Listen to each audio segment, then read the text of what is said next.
Ma'am तुम्ही मगाशी म्हणालात की प्रचार तुमचा सुरू आहे, पण तसं गुपचूप सुरू आहे असं वाटतं. स्ट्रॅटेजी काय तुमची ती?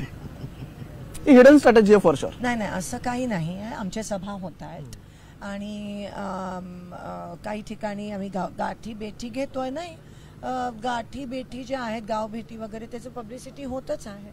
सो जसा प्रचार करायला पाहिजे तसा आम्ही प्रचार करतो.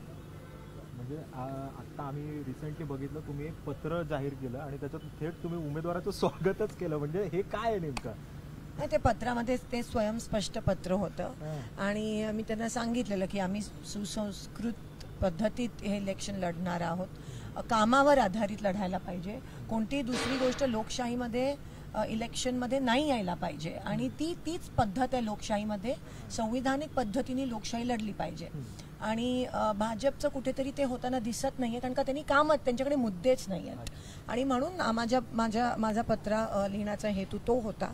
आणि अर्थात मी सोलापूरची लेक आहे, त्याचा पण तिथे पण उल्लेख होता आणि त्यांना पहिले प्रथम जो खासदार होता ते अकार्यक्षम ठरले म्हणून बदलावा लागला. आता तिसरा जो आहे तो बाहेरचाच येऊन सोलापूरकरांच्या लोकांवर थोपवलं. एबीपी माझा, उघडा डोळे बघा नीट.